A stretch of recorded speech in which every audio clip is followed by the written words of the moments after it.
Chers internautes du Guépard.net, bonjour. C'est avec plaisir que je reçois une nouvelle fois Dr Abdoul Baldé, l'un des consultants du Guépard.net. Cette invitation fait suite à sa sortie sur TV5 qui a été très bien appréciée, mais il y avait quelques propos qui ont été tenus sur cette chaîne que je souhaitais aussi, sur lesquels je souhaite avoir des précisions. Alors, docteur Abdoul Baldé, bonjour. Bonjour. Comme vous le savez, votre sortie sur TV5 a fait couler beaucoup d'encre et très bien appréciée par ceux qui l'ont suivi, guinéens comme non-guinéens.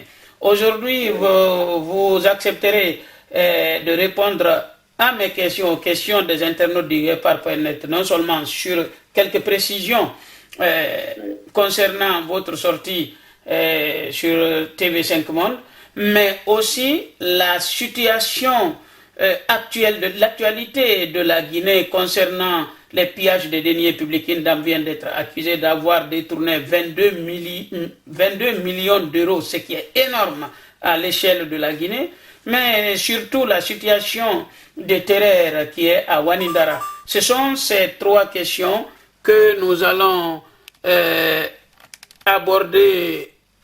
Nous allons aborder tout de suite, comme ça au moins les internautes auront votre point de vue. Alors, docteur Baldé, commençons directement par votre sortie sur TV5. On vous a demandé, vous aviez dit sur TV5 que l'élection n'avait pas de base légale, et ensuite on vous a demandé de faire quelle était votre proposition. Alors, nous vous écoutons sur ces deux points. Je vous remercie. Et pour ce qui est de TV5 Monde, je vais être très bref.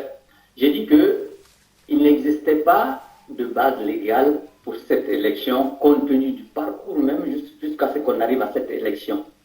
M. Alpha Condé a caporalisé toutes les institutions en gestion qui gèrent les élections en Guinée, de la Cour constitutionnelle à la CNI. J'ai même expliqué qu'il avait une CNI parallèle qui avait déjà préparé les résultats qu'il fallait donner. Mais lorsque les résultats sortis des urnes sont tripatouillés et donnent des résultats préfabriqués, nous ne sommes plus dans une démocratie.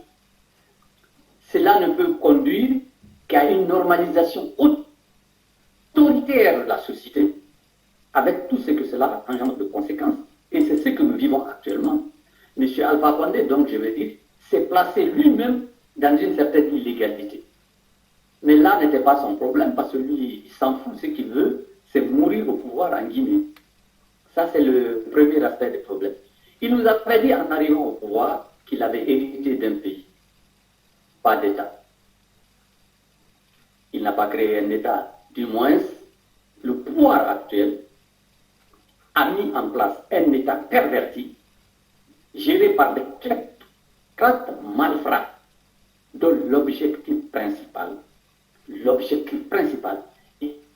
est de vider la Guinée de toutes ses richesses. Et ça, ils y arrivent parce que c'est la mafia mondiale qui s'est donné rendez-vous en Guinée, tandis que les Guinéens croupissent dans une misère indescriptible. Alors, en gros, c'est ce que je voulais dire. Maintenant, la solution. Elle m'a demandé la solution.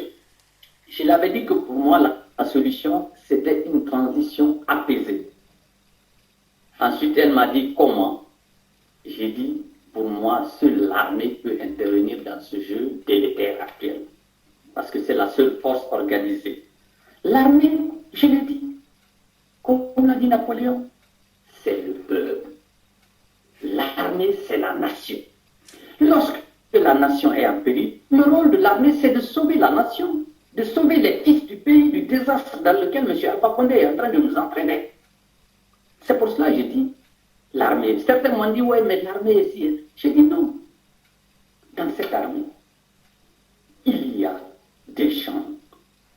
Je ne dis pas les généraux ventripotents là qui sont tout aussi corrompus, les colonels, les commandants. Je partirai du capitaine, lieutenant et hommes de tout, qui ont conscience que le pays est en danger. Tôt ou tard, ils interviendront. Alors, Ils interviennent. oui, Je les avais avertis, ça va être leur fin à eux aussi. Parce que les mercenaires recrutés recrutés par M. Alpha Condé sont en embuscade contre eux. Eh bien, on verra bien. Alors, docteur Baldé, mais la dame vous avez dit que, bon, si vous appelez à un coup d'État, je vous pose la même question. Je dis que ce n'est pas un coup d'État, c'est le rétablissement de l'ordre constitutionnel.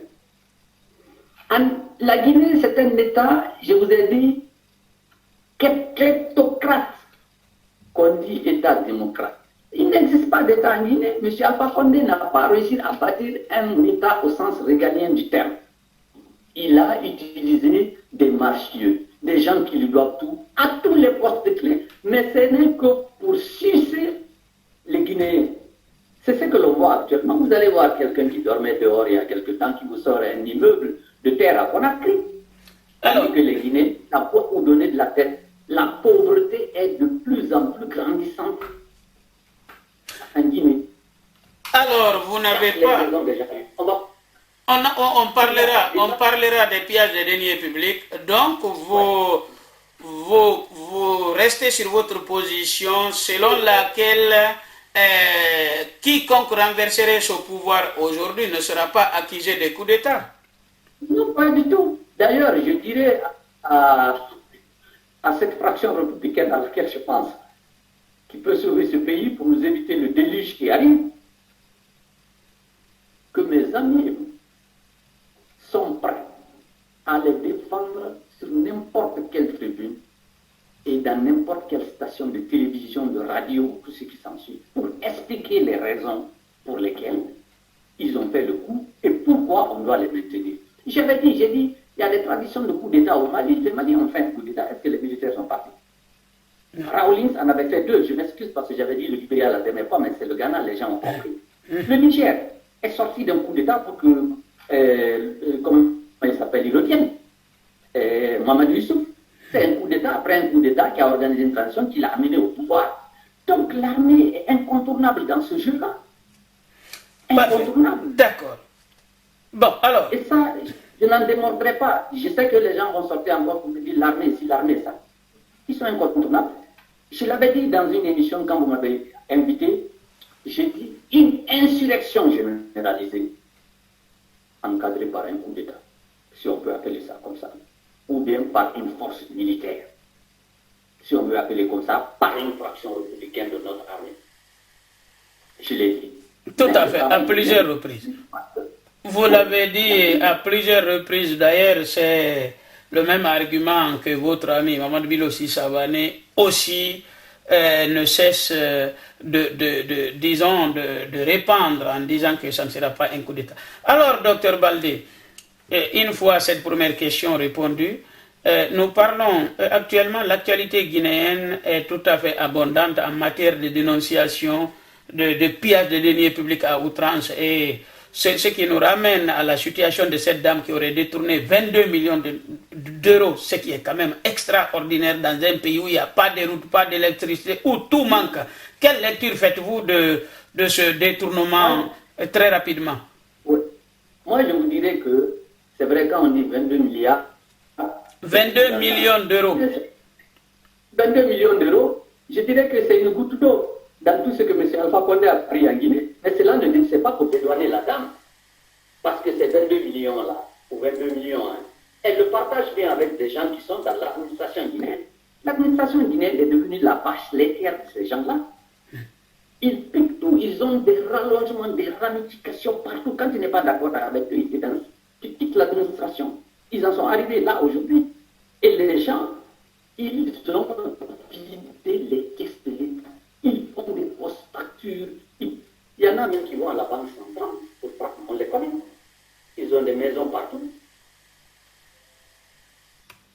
Aux États-Unis, au Canada, ils ont des maisons partout. Justement, l'armée ici est allée. Ça va être pour mettre de l'ordre dans ce désordre-là, pour permettre aux Guinéens d'instituer une vraie justice, pour récupérer le magot qui nous ont volé quand même. Il faut qu'on ramène une partie en Guinée pour les problèmes sociaux. Alors, M. Alpha Condé, lui d'ailleurs, depuis qu'il est arrivé en 2000, M. Alpha Condé, il ne fait que vider la Guinée. Il a vendu la Guinée déjà par petites portions. Ça aussi, ça va être des problèmes pour récupérer nos terres. il a vendu ça à des mafias internationales. Regardez Bokeh, regardez le Mont Simandou, un peu partout. La mafia est présente en Guinée. Voyez-moi, les Chinois d'ailleurs, se croient chez eux en Guinée, c'est un pays conquis. Les Chinois, ils prennent des armes contre les Guinéens. Ils les menacent. Où vous avez vu ça? On ne va pas trop nous attarder là-dessus. La dame, elle a pris de l'argent. Seule la justice peut établir les faits demain pour qu'elle aussi, elle rende des comptes. Mais ça passe par le départ de cette bande de malfrats.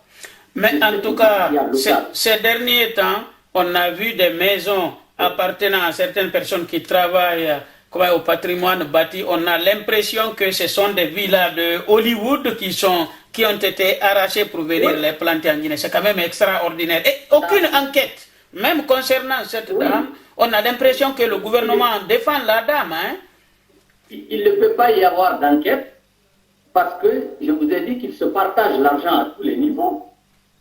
C'est le gars qui prend ça, il ne prend pas ça pour lui seul.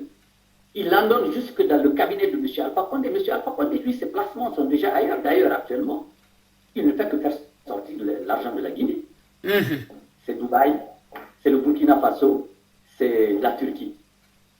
Il s'en fout de la Guinée. C'est la destination de l'argent, de l'argent pillé en Guinée alors.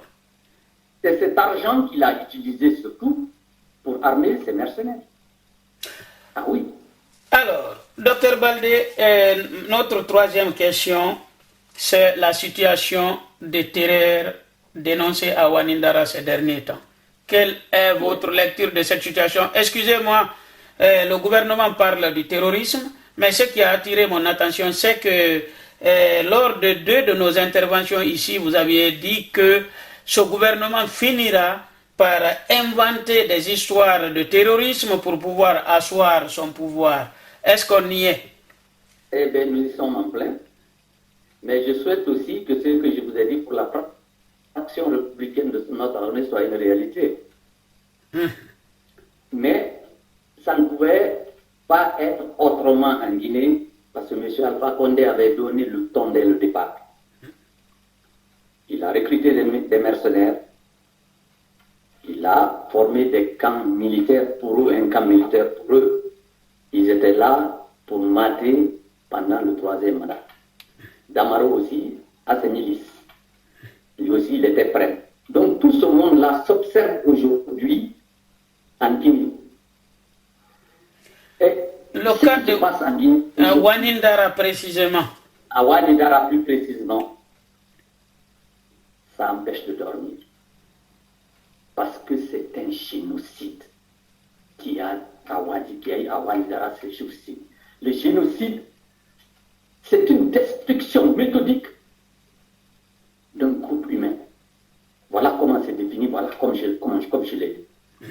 Une destruction méthodique. Et ce qui se passe à Wanindara, c'était planifié par M. Alpha Condé et un certain groupe de gens et exécuté d'une main de maître, autour duquel ils veulent nous faire croire qu'il y a des terroristes. Mais ils nous prennent pour des imbéciles, ces gens-là, que nous sommes loin d'être. Il n'y a aucun terroriste à Wanindara. Ce sont les bandes armées de M. Alpha Condé, encadrées par Bafoué, qui sèment la terreur dans les quartiers. Tout simplement parce qu'il faut qu'ils maintiennent ce système moribond qui est à l'agonie.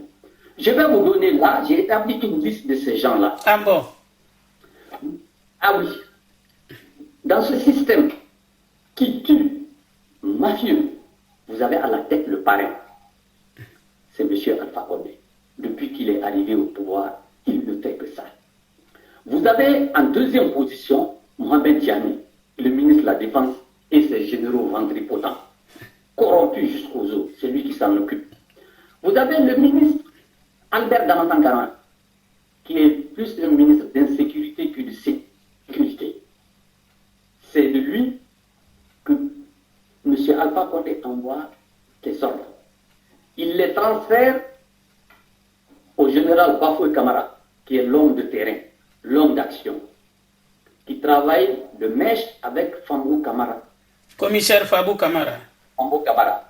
Nous avons à côté de tout ça le général Baldé et le commandant Mamadi Doumbouya, le chef des rebelles armés de M. Alpha Condé. Donc, Mamadi Doumbouya qui s'occupe des forces dites spéciales. Oui, les camps militaires là, c'est lui qui torture les gens dans les camps de concentration qu'on a créés un peu partout, qu'on a créés à l'intérieur du pays.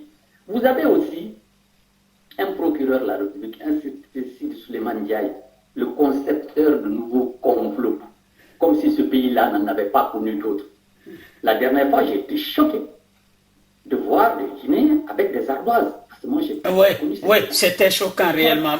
Ça n'a laissé personne indifférent. Mais M. Alpha Condé nous avait dit qu'il reprendrait la Guinée là où il a laissé sécuriser. C'est quand cette phrase m'est revenue que je me suis dit, bon voilà, on y est encore. On y est encore des ardoises sur des individus non encore jugés. Quelqu'un décide de te coller l'image d'un comploteur. Quoi. Et comme M. Alpha Condé veut opposer les Guinéens, il faudrait être clair et net. Nos frères Malinki, nos frères Soussou, nos frères Laforêt ne sont en rien concernés par ces massacres qu'il y a aujourd'hui à Véldra, par cette terreur. C'est un nettoyage politico-ethnique perpétré par M. Alpha Condé et ses bandes. Donc je viens de donner les noms. Il ne faut pas qu'on dise, ouais, ce sont les Malinki. Non. C'est la bande, les bandes armées de M. Alpha Condé. Nous avons longtemps vécu ensemble en bonne entente pour que ce Burkinabé vienne nous opposer les uns aux autres. Il arrive avec les petits esprits, hein, mais ce sont des gens qui vivent avec lui, qui mangent grâce à lui, qui n'ont eu une existence légale que grâce à lui. Donc, ils lui sont voués corps et âme. Ça existe. Et croyez-moi, dans ce tourbillon-là, il y a des peuples aussi. Dans ce système alpha, il y a des peuples. Il y a des Soussous, il y a des Malinké, il y a des forestiers. C'est bien M. Alpha Condé qui a dit que la présidence est au Malinké, la primature au Soussou, l'Assemblée nationale à la forêt et les peuples dans l'opposition. Tout ça, c'est pour diviser. Il faut éviter de tomber dans son piège. Ça fait mal, ça rend malade ce qui se passe à Ouattara. C'est vrai. Mais il faut avoir de la hauteur. Nous devons avoir de la hauteur. Être au-dessus de ces clivages ethniques dans lesquels cette bande veut nous faire tomber. Résister pour sauver la Guinée. Je pense que c'est très important parce que la nation aujourd'hui est en péril en Guinée. Mais ça fait le jour de M. Alpha Condé. Le jour que ça ne va pas, c'est que ces bandits n'ont rien compris. Les organismes internationaux vont dire, bon, on va l'exfiltrer, puis l'amener au Burkina où il a beaucoup d'argent. Les autres n'ont qu'à se débrouiller. On l'avait avec Blaise Compaoré. Tout à fait. Quand la population est sortie ils l'ont exfiltré. Ils arrivent toujours à l'exfiltrer. Mais quand ils l'exfiltrent, c'est pour mieux le tenir. Oui, on finit toujours, l'heure passée finit toujours par les reprendre. On se rappelle le cas de M. Charles Taylor. Oui, les présidents savent, ils sont prêts à être. On les explique, on les envoie ailleurs, on dit que ça va faire la paix et ceux qui s'en suivent. Mais M. Alpha Condé est dans cet esprit-là aujourd'hui. Mais je me demande comment il peut se débarrasser de tout ce monde-là, laisser tout ce monde-là à Conakry et partir seul. Et croyez-moi, là aussi, il y a une bataille en perspective. Alors, Damaro, qui est un ancien rebelle du Libéria, qui est assez rebelle à Conakry, n'a pas dit son dernier mot dans cette histoire. C'est pour cela que je dis ça ne peut passer que par la fraction républicaine de notre armée. Un peuple qui se lève, debout comme un seul homme, peut faire tomber n'importe quel dictateur. On l'a vu. Un peu partout, ça c'est une réalité. Ils ne le feront pas peur. C'est tout. Alors, oui, Docteur Baldé, on arrive au terme de notre entretien. Comme d'habitude, votre dernier mot. Mon dernier mot, c'est que nous ne sommes pas dans une démocratie. Nous sommes dans une kleptocratie. Depuis que M. Alpha Condé est là, il a cassé tout ce qui pouvait faire un embryon de démocratie. Il est assis sur une illégalité que lui-même il a orchestrée et préparée. Le chasser serait sauver la Guinée. Il n'a aucune base légale aujourd'hui. Aucune base légale. Donc, la seule solution qui nous reste, c'est de nous unir comme un seul homme. Nous donner la main pour expédier ce gars-là hors du contrôle de ses couturiers, pour qu'il rende compte à la justice. Ce n'est pas aller les prendre, les tuer. Non, il faut que la justice commence par ces gens-là. Une vraie justice pour mettre un terme à ce qui a toujours gangréné notre pays, notre société, l'impunité. Parce qu'il y a eu les précédents de 58 à 84, il y a eu de 84 à la mort de Lansana Conté, tout ça, ça n'a pas été géré. Il faut gérer ces gens-là, si ceux-là ont fait. Il n'y a rien, nous aussi on peut faire, il n'y aura rien. Non, il faut mettre un terme à ça. Nous réconcilier entre nous, nous sommes chez nous en Guinée. Personne n'est étranger en Guinée, sauf celui qui a la tête du pays. Je vous remercie. Merci beaucoup, Dr Abdoul Baldé. La fin de notre entretien annonce aussi la présence, en tout cas, d'un autre consultant, M. Mamadou Bilossi Savané, que vous connaissez très bien, ainsi que nos chers internautes du Guépard. Je profite de cette occasion pour leur dire que les activités du Guépard repartent encore. Et puis, Dr Abdoul Baldé, si vous le voulez bien, je ne tarderai pas à vous tendre le micro encore. Nous avons beaucoup de choses à éclaircir. Merci pour votre disponibilité. Merci, merci. J'ai de tout cœur avec les gens de Walidara. Je préfère le redire encore. Ça me rend malade de voir ça. Ben, vous n'êtes pas le seul dans ce cas. Ça fait mal de voir des paisibles citoyens se faire traiter de la sorte. Merci. Je le dis, c'est un génocide, un nettoyage politico-ethnique par cette bande de malfrats. De toutes les façons, lors de notre prochaine rencontre, notre prochaine émission, on aura l'occasion d'en parler parce que certainement l'affaire est en cours, c'est pas encore terminé. Bafoué a menacé, on verra ce que donnera ces menaces. C'est qu'il n'en sera pas, on verra bien. Merci beaucoup, Dr Baldé, à très bientôt.